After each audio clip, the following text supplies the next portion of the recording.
Саламатсыздар ма оқушылар? Қашықтық сабағымыз басталды. Сабақтың тақырыбы допты жоғарыдан төменнен ойынға қосу. Сабақ мақсаты допты төменнен және жоғарыдан ойынға қосу әдісін меңгеру. Дамытушылық, жылдамдылық, төзімділік, ептілік, сергекшілік қасиеттерін дамыту. Допты ойын қосу волейбол ойыны әлі дегенмен ойынды доптан ойынға қосу басталады. Шабуыл есебінен жататын мынандай әдістер орындалу. Мынандай допты ойынға қосу кез келген волейболшы шабуыл жасайтын алаңның шетінен орнында тұрып бір қолмен допты жоғарыдан көтеріп екінші алаңға қарай соғады. Ал біз допты ойынға жоғарыдан тік ойынға қосу техникасынан бастаймыз. Ойында табысты болу үшін сіз бірнеше соққыларды меңгеруіңіз керек. Волейбол ойынында допты жоғарыдан тік ойынға қосу тәсілін әр ойыншы меңгеруі керек. Допты ойынға қосудың сапасы команда ойынының жетістігіне тікелей әсерін тигізеді. Ал енді жоғарыдан тік ойынға қосу техникасын талдап, оның артықшылықтарын қарастырып көрейік. Алдымен жоғарыдан тік ойынға қосу техникасын тұтас орындалуын көрейік. Суретте жоғарыдан тік ойынға қосу техникасын орындау реті көрсетілген. Әрі қарай біз әр қозғалысты қадамдап қарастырайық. Бірінші қадам. Бастапқы қалып, тірейтін аяқты алға басып, допты созылып тұрған бір аттас қолмен ұстап тұрады. Екінші қол шынтақ буынынан бүгіліп, параллельді орналасып, серпу үшін дайындалады. Екінші қадам. Доппен созылған қол лақтыру үшін жоғары жылжуды жалғастырады. Бос қол артқа қайрылады да шынтақ иық деңгейіне дейін көтеріледі. Ойыншы көздеген нүктеге бағыттайды. Үшінші қадам. Бастапқы қозғалыста доп сәл алға жоғары лақтырылады. Бұл кезеңде допты артқа асырмау немесе алға қарай ұшып кетпеуін ескеру керек.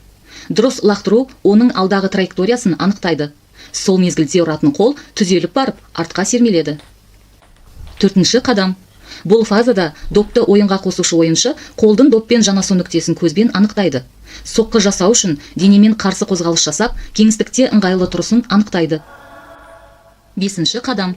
Бұл кезеңде соғатын қол шынтақ буынынан түзетіледі.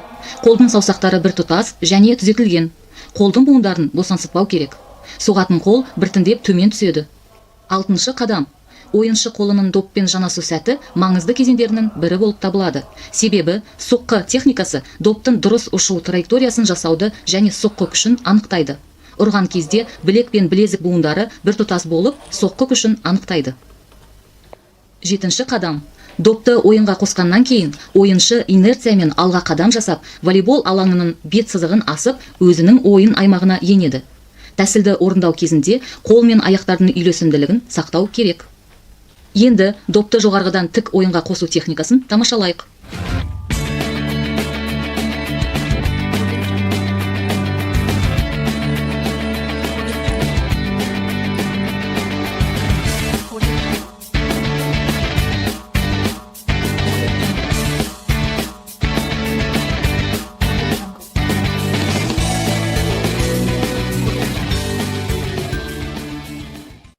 Достар, біз волейбол ойынында дау тудырмайды жоғарыдан тік ойынға қосу тәсілін әр ойыншы меңгеруі керек.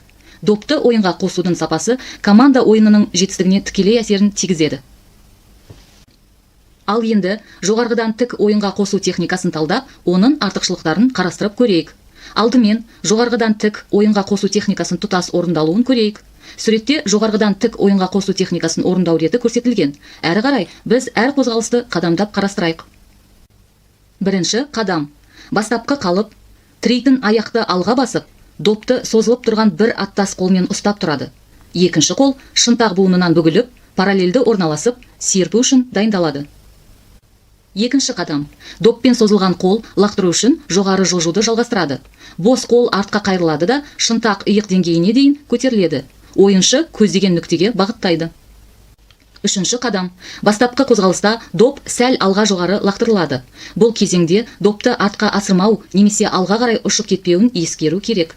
Дұрыс лақтыру оның алдағы траекториясын анықтайды. Сол мезгілде ұратын қол түзеліп барып артқа сермеледі. Төртінші қадам. Бұл фазада допты ойынға қосушы ойыншы қолдың доппен жанасу нүктесін көзбен анықтайды. Соққы жасау үшін денемен қарсы қозғалыс жасап, кеңістікте ыңғайлы тұрысын анықтайды. Бесінші қадам. Бұл кезеңде соғатын қол шынтақ буынынан түзетіледі. Қолдың саусақтары бір тұтас және түзетілген. Қолдың буындарын босаңсытпау керек. Соғатын қол біртіндеп төмен түседі. Алтыншы қадам. ойыншы қолының доппен жанасу сәті маңызды кезеңдерінің бірі болып табылады. Себебі соққы техникасы доптың дұрыс ұшу траекториясын жасауды және соққы күшін анықтайды.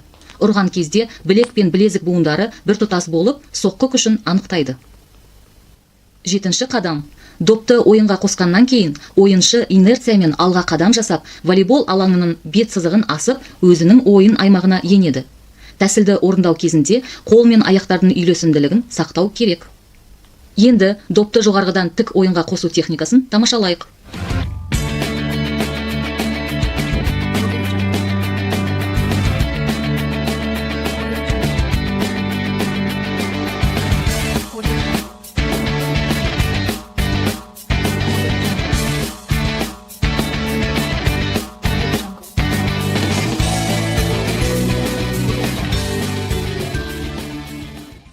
Достар, біз волейбол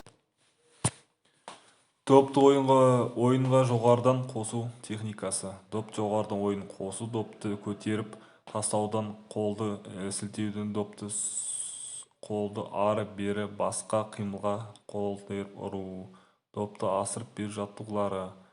Допты ойынға енгізу асыру деп аталады.